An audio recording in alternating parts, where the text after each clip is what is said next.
Janet Evans, a world record holder in lane 4, qualified in fastest time for this final. Julie McDonald from Australia in 5. She was the second fastest qualifier. So this is sure to be a good race between. I think it's going to be about Janet Evans and how she wants to swim this race. And the slow start from Evans just shows how relaxed she is, but she came up very nicely. And she's right in the middle with that straight arm freestyle stroke. Very effective for her because she's quite light in the water, has got a good strength to weight ratio. And off she goes and already drew up the first 50. Evans seeming to dictate the race already. She must know that she can command exactly how this race goes. And there you can see Evans turning a second already up the first 50, clear of Julie McDonald from Australia in 5. So McDonald, because of that injury, doesn't look too comfortable. Yes, Julie McDonald seeming to drop out there, and it's the two best pals in the German team. They go about together, they train together in the same club, they live in the same area. Grit Müller and Jana Henke, good middle distance freestylers, and still at an early stage in this particular development. And there's Janet Evans. You wonder now, after her tremendous record over the last 4 years, just what motivates her. And I think that today it might be Tracy Wickham's World Championship record, David. It stood a long time, 1978. It's within reach. She looks good. She's going to have to go through in 31, 32 seconds every single lap here to get to that record. So it'll be interesting just to see how her first 200 paces out. Well, you talk about motivation, and I suppose in this sport of swimming, it is a demanding sport. The training has to be done each day, and you've got to swim a minimum of 4 hours a day to get to this sort of standard. Sometimes somebody like Evans, when they're preparing for the Olympic Games, would probably train just a little bit harder than she would for the World Championships, and would probably push her training up in the summer months, especially up to around 6 hours a day. So a tremendous amount of training these girls do. Now you can see a nice underwater shot of Janet Evans.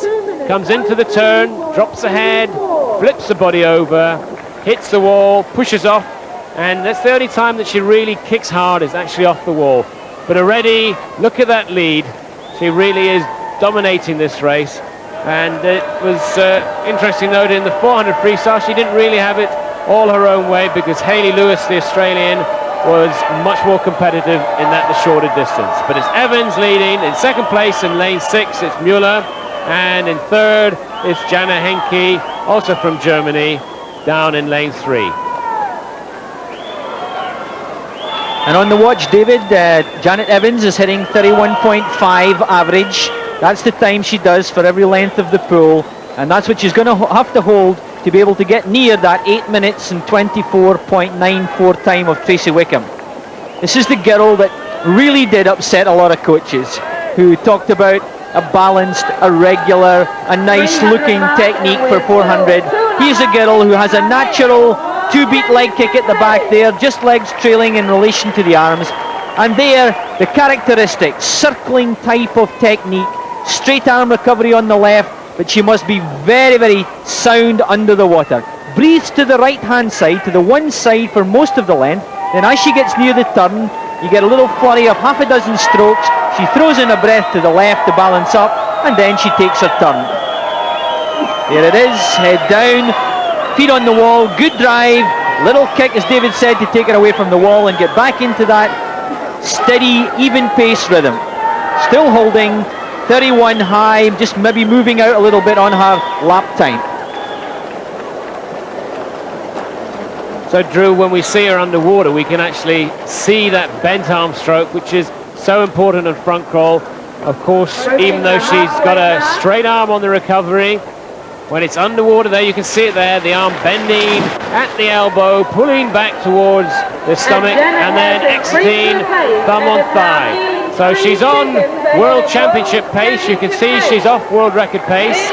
At the halfway stage, Janet Evans has a lead of some 15 meters over the rest of the field. So she's going to negative split this race. That means she's going to try and come back the second 400, the same pace as she went out the first 400. But her fitness is questionable. She's not as slim as she was at the Olympic Games in 1988, so she's carrying an extra 4 kilos or 10 pounds. And that certainly is going to slow her down, I think, in this second half of the race.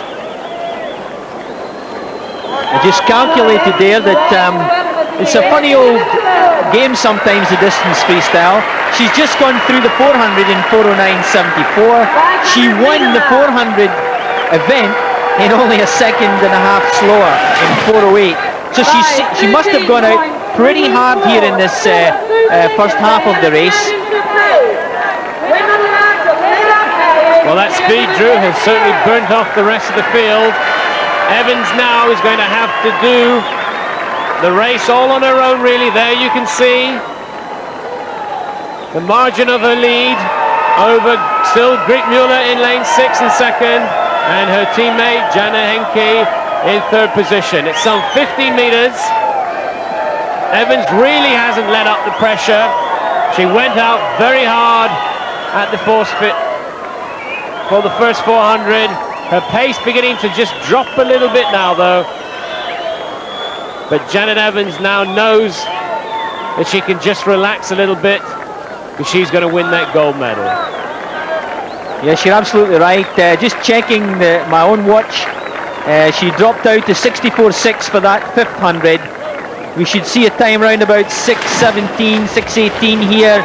Yes, just showing that she's eased it a little bit. She obviously had a little bit of pain from that first 400, and still the style there, perpetual motion, the rhythm needed, no excess of energy output on the 400 and 800 swims. It's got to be even distribution of all the energy that you've put together and got ready for this longest event in the women's program. At championship level, that is. We do swim 1500 meters, but not in these championships. So Janet Evans, who holds the world record in the 400 meters, the 800, and that 1500 meters that Drew told you isn't in the world or Olympic championships, but she holds that world record. She's spearheading this field, and Julie McDonald, it's a shame, in lane 5 really hasn't put together a good performance, so that niggly injury that she sustained after the heats really holding her back. So with 100 meters to go, Janet Evans against the clock. The time that she wants to beat is 8:24.94. That's the championship record. The world record is definitely out of her reach. That's an 8:16, so she's going to be some 8 seconds off her own world record. But it's tough when you're swimming a race on your own, and I suppose after 700 meters you get a little bit tired, a little bit bored, especially having to do it on your own. You're talking about boredom. When Tracy Wickham said one of her best swims, she actually sang a tune to keep herself awake and in rhythm of the stroke. I believe it was from the Eagles album. I wonder what Evans does when she's heading towards this kind of time. The championship time is at contention. Will she make it? And it's great to see the Australian crowd getting behind her. They are a knowledgeable crowd here, and even though an Australian swimmer isn't coming home now, they are pushing Evans towards this World Championship record.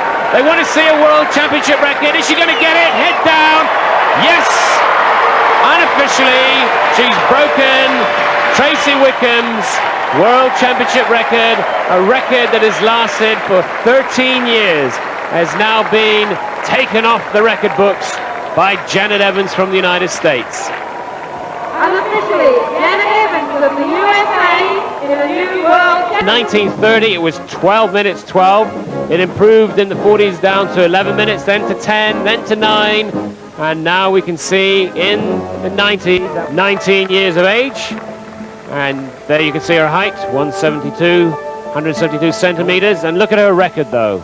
Olympic gold in 3 events, 400 freestyle, 800 freestyle, and the 400 individual medley. So tough events for Evans. There's her world records. 1, 2, 3 world records, 400, 800, and 1500 free. And in the World Championships in Perth, 400 individual medley, she was 4th.